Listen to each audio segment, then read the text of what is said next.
नमस्कार, मैं हूं आपका दोस्त विजय विद्रोही। 4 सवाल। आखिर राहुल गांधी ने किसे चूहा कहा?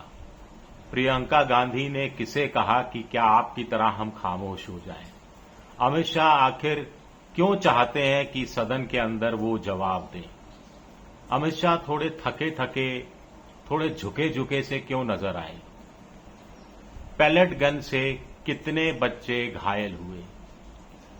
0, 5, 10 या 10 से भी ज्यादा? गालिब के एक शेर से शुरुआत करते हैं। इश्क मुझको नहीं, वहशत ही सही। इश्क मुझको नहीं, वहशत ही सही, मेरी वहशत तेरी शोहरत ही सही। कतई न कीजिए ताल्लुक हमसे, यानी खत्म ना कीजिए ताल्लुक हमसे, रिश्ता हमसे खत्म मत कीजिए।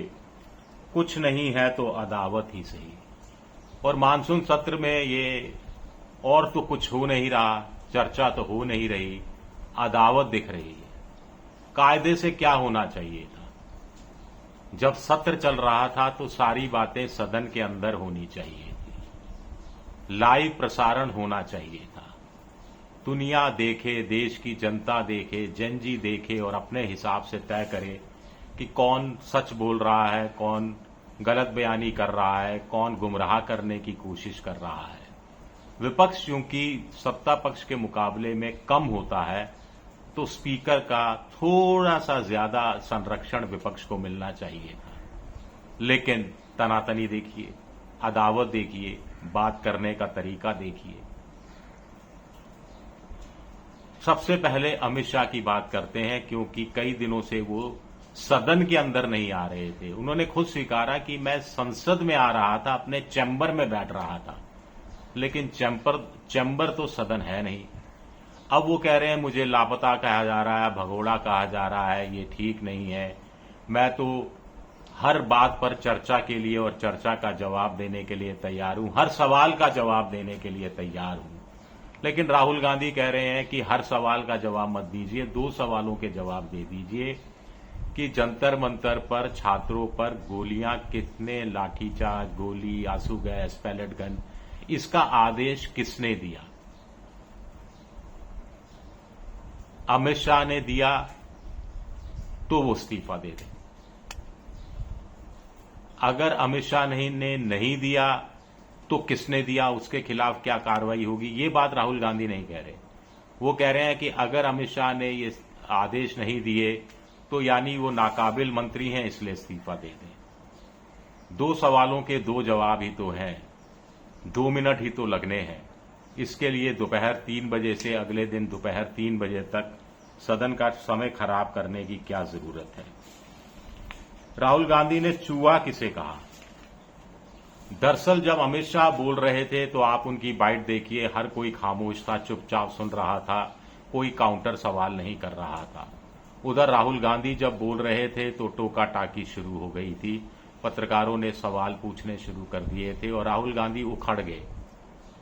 उन्होंने कहा कि भाई आप मुझे क्यों टोकते हैं? आप अमित शाह जी को तो क्यों नहीं टोकते? क्या उनको टोकते हैं क्या?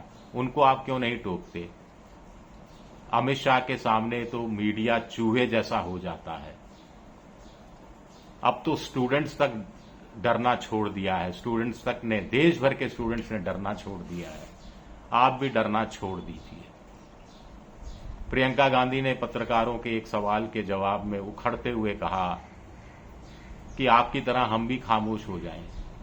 इससे पहले संसद परिसर में ही एक पत्रकार ने राहुल गांधी के लिए कहा कि राहुल इस बात का जवाब दी, बीजेपी ये कह रही है। तो राहुल गांधी ने पलटकर कहा कि क्या आप बीजेपी के हैं? वो पत्रकार फिर बोलने लगे कि आप हमेशा ऐसा बोलते हैं, इस तरह बात करते हैं। राहुल गांधी जा चुके थे। फिर उन्हीं पत्रकार महोदय का एक और वीडियो सामने आया, अमित शाह के साथ ही करते हुए कुछ अन्य पत्रकारों के साथ निकल रहे हैं। तो स्वाभाविक है कि मीडिया से नाराजगी कांग्रेस को होगी, विपक्ष को होगी। और देखा भी गया है कि राहुल गांधी का कोई इवेंट होता है तो मीडिया लाइव कट नहीं करता।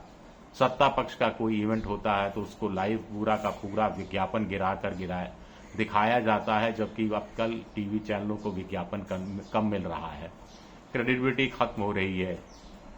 मीडिया की, इस पर बात करेंगे। लेकिन पहले मैं फिर भूल ना जाऊं, अमित शाह संसद सत्र के समापन से एक दिन पहले क्यों बोले कि वो चर्चा चाहते हैं, क्यों मीडिया के सामने आए? कुल मिलाकर वो ये नहीं चाहते कि अमित शाह के लिए मानसून सत्र खत्म होने के बाद ये मैसेज देश भर में जाए कि देखिए भाग गए, भगोड़े निकले, लापता निकले और एक दिन भी सदन में नहीं आए, पूरे मानसून सत्र में सदन में नहीं आए, सवाल का जवाब देने से डर गए। ये इंप्रेशन, ये छवि अमित शाह नहीं चाहते। तब ये कोई नहीं देखेगा कि 19 दिन नहीं आए या 23 दिन नहीं आए या महीने भर नहीं आए या 2 महीने नहीं आए। हर कोई कहेगा अच्छा पूरा मानसून सत्र वॉश आउट हो गया, अच्छा पूरा मानसून सत्र चैम्बर में आते रहे, सदन में आते रहे, परिसर में आते रहे और सदन में नहीं आए, प्रधानमंत्री जी भी नहीं आए। तो ये इंप्रेशन नहीं देना चाहते। जहां तक मीडिया की बात है, या तो मीडिया तो अपनी क्रेडिबिलिटी, मेन स्ट्रीम मीडिया खोता ही जा रहा है। जंतर मंतर पर भी हमने देखा था कि गोदी मीडिया वापस जाओ की नारेबाजी लग रही थी, एंकरों को लेकर लोगों में रोष है। रांची के में भी हमने इस तरह की हरकतें देखी। मीडिया को, जो मेन स्ट्रीम का मीडिया है, उसको विज्ञापन भी कम मिल रहा है। जुलाई में 9% विज्ञापन सिर्फ मिला। ये एक रिपोर्ट हैरान कर देने वाली है। इवन केंद्र सरकार, मोदी सरकार भी अब डिजिटल मीडिया पर ज्यादा पैसा खर्चने लगी है। टीवी चैनलों के मुकाबले तो कम है, लेकिन पैसा खर्चने का जो प्रतिशत है वो टीवी चैनलों के मुकाबले में जो डिजिटल मीडिया है उस पर ज्यादा पैसा खर्च हो रहा है। मीडिया भी क्या करे, सरकार भी क्या करे? मीडिया को जिम्मेदारी दी थी, मीडिया सरकार की साख बचाने में कामयाब नहीं हो रहा। वो जो छवि गढ़ी गई थी, वो छवि धूमिल होती जा रही है, उस छवि को बरकरार चमकाने में कामयाब नहीं हो रहा। लोगों का भरोसा उठ रहा है। बहुत सारे लोगों ने टीवी देखना कम कर दिया है या मेरी तरह बंद कर दिया है। मुझे 6 साल हो गए न्यूज चैनल को देखे हुए। तो इन सब चीजों का क्या कई सरकार पर फर्क पड़ रहा है? अब आखिरी में कि 15 तारीख को प्रधानमंत्री मोदी लाल किले से क्या कहेंगे, इस पर देश की नजर रहेगी। 15 अगस्त से कॉकरोच जनता पार्टी देश में स्कूलों का ऑडिट करना जा रही है, उस पर नजर रहेगी। सितंबर में क्या बोलती पब्लिक अभियान शुरू करने जा रही है। राहुल गांधी छात्रों की गूंज कार्यक्रम में तेजी लाने की कोशिश करेंगे, ऐसा आमतौर पर लोग अब उम्मीद कर रहे हैं। अखिलेश यादव चढ़ावा चोरी, राम मंदिर, इसको मुद्दे को उत्तर प्रदेश में ज्यादा से ज्यादा जनता तक और इस बहाने पेपर लीक की मामले को उठाने की कोशिश करेंगे। ये तमाम चीजें होंगी। देखते हैं कि क्या होता है आगे। लेकिन गालिब का शेर मुझे बड़ा अच्छा लगा, तो मुझे लगा इससे शुरुआत की जाए। इश्क मुझको नहीं वहशत ही सही, मेरी वहशत तेरी शोहरत ही सही। तो कौन वहशत में है, किसको शोहरत हासिल हो रही है? इस वहशत और शोहरत के बीच में जो अदावत बढ़ती जा रही है, मोहब्बत कम होती जा रही है, कई सारे सवाल उठते हैं। शुक्रिया मेरा वीडियो देखने के लिए। पसंद आए तो लाइक कर दीजिए, सब्सक्राइब कर दीजिए, शेयर कर दीजिए। शुक्रिया।